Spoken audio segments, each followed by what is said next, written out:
सभी दोस्तों को मेरा प्यार भरा नमस्कार। आज इस ठंडी सी शाम में और गर्म-गर्म कॉफ़ी के साथ मैं आपके साथ अपने मन की बहुत सारी बातें शेयर करना चाहती हूँ। क्योंकि दोस्त शायद ऐसी ही शाम में बहुत ज़्यादा काम आने वाली चीज़ें होती हैं, मज़ा आएगा। अभी कल ही एक दोस्त बता रही थी कि उसके पति ने पूरा परिवार होते हुए भी, पूरा परिवार मतलब कि एक कमाने वाली पत्नी हो, बहुत प्यारा-सा गोल-मटोल-सा बच्चा है, माता-पिता हैं, अच्छी नौकरी है, समाज में बेहतर सामाजिक रुतबा भी है। उसके बावजूद उन्होंने अभी डिप्रेशन की दवाई लेना शुरू किया। आमतौर पर ये माना जाता है कि जब जीवन में कोई कमी होती है ना, तब इंसान तनाव में आ जाता है। लेकिन आजकल का जो समय है, वो इस विचार के बिल्कुल उलट परिणाम दिखा रहा है। आजकल एकल जीवन जीने वाले या फिर कहूँ कि जो अभावों में जीवन जीते हैं, वो लोग तो डिप्रेशन में आते ही हैं। ऐसा मतलब साम आमतौर पर देखा जाता है। लेकिन विचारणीय बात ये है कि जिनके पास समाज की धारणाओं के अनुरूप खुशहाल जीवन जीने के सभी मापक मौजूद हैं, वो भी डिप्रेशन की दवाएँ खा रहे हैं। ये आजकल एक नई मनोवैज्ञानिक बीमारी उभर कर सामने आई है और इस बीमारी का नाम है संतुष्टि का ना होना। सोशल मीडिया ने हर इंसान के लिए प्राप्ति की सीमाओं को खत्म कर दिया है।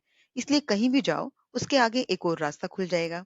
मतलब बेचारा इंसान कहीं भी पहुंच जाए, उसे ये संतुष्टि कभी नहीं मिल पाती कि मैंने बहुत कुछ पा लिया या मैंने सब कुछ पा लिया।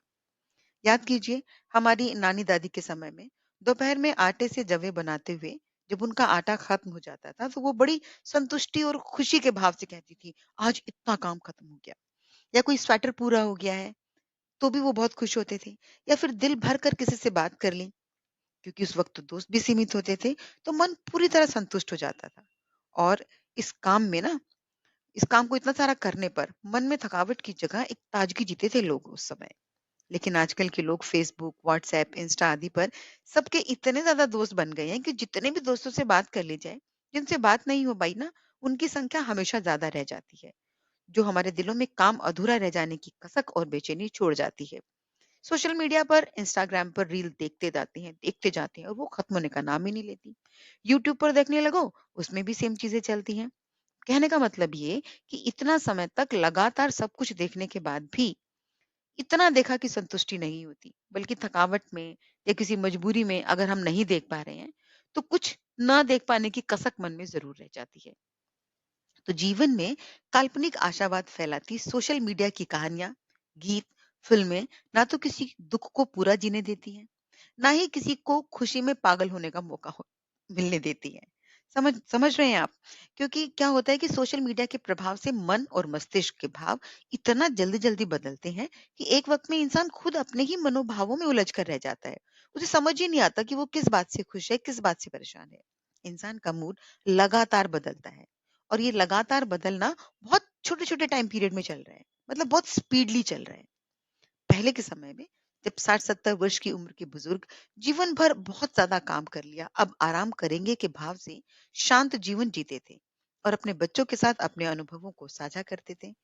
तो जीवन में एक मार्गदर्शन की जो स्थिति रहती है ना, वो मिल जाती थी बड़े बूढ़े लोगों से।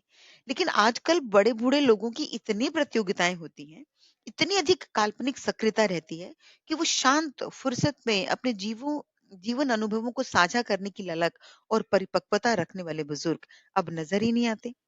जीवन की संध्या में भी जीवन और लोगों से शिकायतें करने वाले असंतोषी बुजुर्ग हर गली मोहल्ले के नुक्कड़ पर या किसी पार्क में अकेले बैठे या घूमते मिल जाएंगे, जो बोलने की शुरुआत ही शिकायतों से करते हैं। वास्तव में ये शिकायतें कुछ नहीं है, ये जीवन के प्रति असंतुष्टि ही है, जो सारी बेचैनियों का, डिप्रेशन का और शिकायतों का आधार है। तो आज के लिए इतना ही। शेष फिर कभी।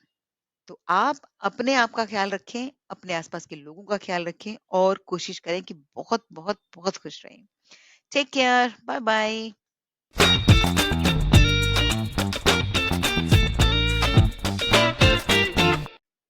खूब खुश रहें, हमेशा खुश रहें और अपने आसपास के लोगों को, अपने दोस्तों को भी खुश रखें, क्योंकि खुशी ही जीवन है। Take care, bye bye.